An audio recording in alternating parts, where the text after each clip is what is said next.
नमस्कार दोस्तों, एक नई लर्निंग के साथ हाजिर हूं और आज की इस लर्निंग में हम जिस कंपनी को लेकर के चर्चा करने की कोशिश कर रहे हैं, ये एक न्यूली लिस्टेड कंपनी है और इसका रिसेंटली थोड़े दिन पहले की बात है आईपीओ आया था।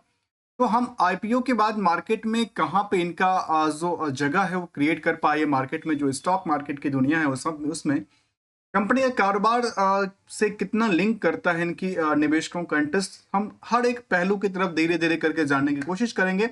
चलिए आते हैं डिस्प्ले पे और समझने की कोशिश करते हैं इस कंपनी को लेकर क्या क्या आंकड़ा टच करती देखी गई है। अब आती है इस कंपनी को, यदि आप देखेंगे तो ये कह सकते हैं कंपनी का जो नाम है वो है क्वाड्रेंट्स फ्यूचर टेक लिमिटेड। नाम से पता चलता है कि कंपनी जो है टेक्नोलॉजी क्षेत्र में कंपनी कामकाज करती है। इनकी यदि सेगमेंट वाइज सेक्टर वाइज को लेकर देखा जाए तो कंपनी का चाहे वो ट्रेन कंट्रोल हो, रेल की ट्रैफिक की बात किया जाए, ट्रैफिक मैनेजमेंट सोल्यूशन को लेकर देखा जाए, इसके अलावा केबल्स वायरिंग का कामकाज कह सकते हैं कि इलेक्ट्रिफिकेशन इलेक्ट्रिकल जो कंडक्टर होता है उसका कामकाज करती है, केबल एसेसरीज असेंबल्स का कामकाज करती है। ये सारे जो चीज़ें हैं प्रोडक्टिविटी जिस कंपनी का रहा है।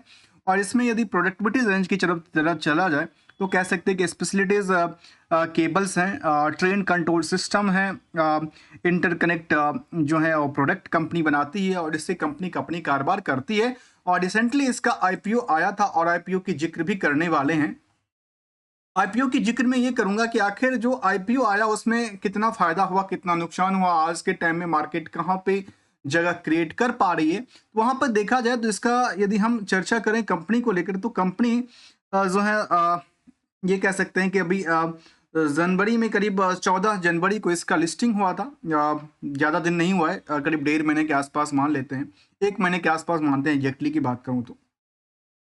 अब सवाल आता है क्या इनका कैसा रफ्तार रहा। देखिए, जब लिस्टिंग हुई थी, लिस्टिंग के टाइम पे इसकी स्टॉक में कह सकते हैं करीब करीब 70% की उछाल आई थी। लेकिन धीरे धीरे जो इनका पोजीशन था वो लगातार गिरती गई और लगातार बिकवाली का प्रेशर्स बनता गया। आखिर इसके पीछे क्या वजह था, क्या रीजन था, हम उस पर जानने की कोशिश करते हैं। ये कहता है कि यहाँ पे मार्केट में कंपनी करीब 290 करोड़ की फंड रेज किया है। उसके बाद मार्केट में इसको लिस्टिंग मिला। लिस्टिंग के बाद मार्केट जो है वो जो रफ्तार थी वो लगातार बिल्डअप होती गई। करीब 75% तक इनकी तेजी जो है वायरल की तरफ एक्टिव देखने को मिला है, जहाँ पे कह सकते हैं कि 3 गुना स्टॉक की प्राइस मूवमेंट कर चुकी है। तो कंपनी को लेकर के क्या क्या चीज़ को शामिल करता है, देखिए सबसे पहली बात है, जब हम किसी कंपनी की आईपीओ देखते हैं तो ये देखने की कोशिश करते हैं जो फंड है वो फंड कहाँ पे आई। क्या एग्जिस्टिंग जो होल्डर हैं वो अपनी फंड को बेच लेते हैं, या ऐसा तो नहीं है कि जो कंपनी में जो फंड आ रही है वो फंड का यूटिलाइजेशन क्या करेगी। ये सभी पहलुओं को जानना जरूरी होता है। तो यहाँ पे कंपनी के पास जो फंड था करीब 290 करोड़ के आसपास, वो कंपनी में डायरेक्टली आया, फ्रेश इशू के माध्यम से आया, जिससे कि कंपनी के बिजनेस मॉडल को डेवलप करने में फायदा हो सकता है। अब आते हैं इस कंपनी को लेकर क्या पहलू निकल के आती है। देखिए, यहाँ पे फिलहाल की यदि ट्रेंडिंग को जाना जाए तो मार्केट में अभी के रिसेंटली ट्रेंडिंग में पिछले केवल 5 दिन के ट्रेंड को जानने की कोशिश करेंगे तो ये कहता है कि यहाँ पे मार्केट में डाउन ट्रेंड दर्ज करती देखी गई। लेकिन कोई 1 दिन 2 दिन का डाउन ट्रेंड या अप ट्रेंड की बात नहीं कहते, क्योंकि कई बार मार्केट में गिरावट होती है, क्योंकि गिरावट के बाद तो मार्केट चलती है, क्योंकि अभी के टाइम में मार्केट में डिमांड इनको लेकर नहीं रहा। जबकि अभी जब से लिस्टिंग हुआ तब से इनके डिमांड में लगातार वृद्धि देखने को मिला था और यहाँ के बाद मार्केट आके सपाट आके खड़ी हो गई। इसका सपोर्ट की यदि बात करें तो सपोर्ट इस प्राइस के आसपास हो सकती है। यदि इसका आप आंकड़ा देखेंगे तो कह सकते हैं कि इस प्राइस के आसपास करीब 400 450 के आसपास इनके सपोर्ट लेवल की बात करते हैं। सपोर्ट लेवल क्या होता है? सपोर्ट लेवल वो प्राइस है जिस प्राइस पे लगातार कई बार स्टॉक आकर के अटक जाती है। अटकने का मतलब वो अपनी बेस बनाती है, अर्थात निवेशकों का इंटरेस्ट वहां पे आकर के स्थिरता कायम कर लेती है। कंपनी के पहलू क्या कहता है? कंपनी के पहलू कहता है कि आरओई आरओसी की आंकड़ा जो है 40% से 23% रिटर्न क्रिएट करती है। इन इंडस्ट्रियल की पी के मुताबिक स्टॉक जो है वो ओवरवेटेज की बात शामिल करती है। 2000 करोड़ की मार्केट कैप है। हायर से लोअर की प्राइस को देखा जाए तो 744 रुपए तक गया था स्टॉक की प्राइस और वहां से लुढ़क के ये 500 रुपए पे आया है, अर्थात 250 रुपए के आसपास की एक राउंड ऑफ फिगर की बात तो गिरावट दर्ज कर चुकी है।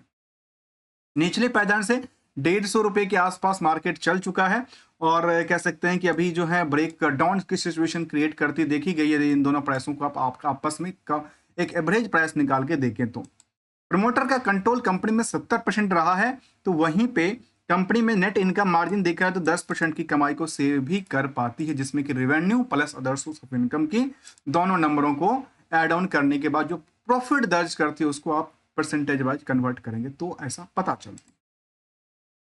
इसके अलावा यदि कुछ सालों के डेटाबेस को देखें तो क्वार्टर ऑन क्वार्टर डेटाबेस में कंपनी का जो टर्नओवर था नियर अबाउट सेम रहा है YoY के मुताबिक 23 और 24 में। 25 का डेटा फिर अभी कुछ आया नहीं, लेकिन 24 का डेटा जो सितंबर के बाद था वो दिसंबर का अभी तक पब्लिश नहीं हुआ है। यदि होगा तो उनके लेकर कुछ हो सकता है, जो आखिर क्या क्या कितनी कमाती है कंपनियां।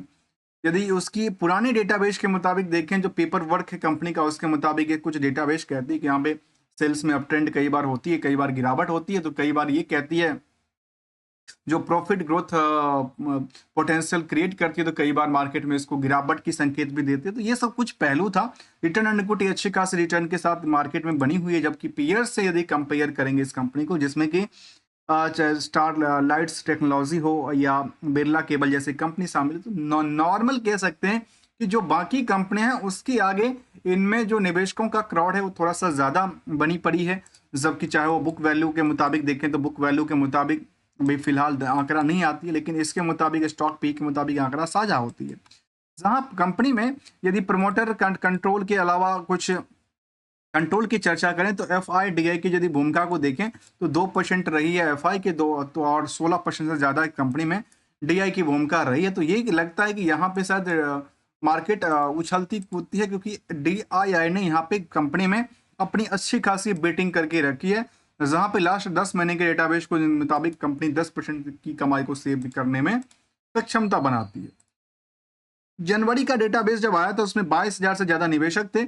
उसके बाद लगातार हम लोगों ने देखा कि बल्क डील शामिल होती रही है। 10 फरवरी की चर्चा करें तो लगातार कुछ बाय और सेल का पोजीशन लगातार एक बल्क डीलर के तौर पे होती रही है, और ये लगातार अभी चलती रही, क्योंकि मार्केट ऐसी जहाँ पे सेंटिमेंट थोड़ा सा ज़्यादा आंकड़ा कहते हैं तो वहाँ पे खरीदारी और बिकवाली का प्रेशर रहती है।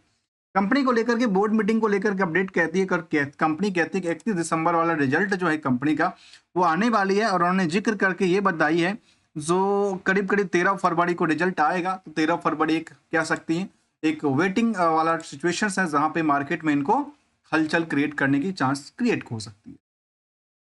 इसके अलावा यदि कंपनी के बारे में कुछ और पार्ट को जानने की कोशिश करें तो ये कह सकते हैं कि पीयर से यदि पीयर्स के इंडेक्सेशन से कंपेयर करेंगे तो सेंसेक्स की पॉइंटेड व्यू से भी मार्केट में जब लगातार बिकवाली का प्रेशर है, तो ये लिस्टिंग अच्छी खासी रनवे पे हुई थी। पिछले एक सप्ताह में 21% से ज़्यादा की गिरावट दर्ज करती है, जो इनकी सेंटिमेंट को अपडेट करती है, क्योंकि मार्केट में हर जगह पे बिकवाली का प्रेशर रहा है। पिछले 5 दिन के ट्रेंडिंग के मुताबिक मार्केट में लगातार धराम धराम से गिरता जा रहा है। जैसे ही मार्केट एक स्थिरता पे आएगी, और ऐसा मैं बात इसलिए कह रहा हूं क्योंकि 13 तारीख को इनका रिजल्ट आने वाला है, तो शायद हो सकता है जो कानों कान खबर मिल जाए, जो शायद इसमें रिजल्ट उतना बेटर नहीं आएगा, इसलिए मार्केट में लगातार कुछ बड़ी गिरावट की तरफ लोग अपनी बिकवाली की तरफ प्रेशर क्रिएट कर रहे हैं, इसलिए मार्केट में डिमांड फिलहाल नहीं बनती देखी गई है। मिलेंगे कुछ नई लर्निंग के साथ विदाउट किसी ट्रेडिंग एडवाइस और नोट को लेकर, क्योंकि यदि आपको वीडियो अच्छा लगे तो लाइक और चैनल को सब्सक्राइब करना मत भूलेगा। थैंक्स फॉर द ज्वाइनिंग दोस्तों।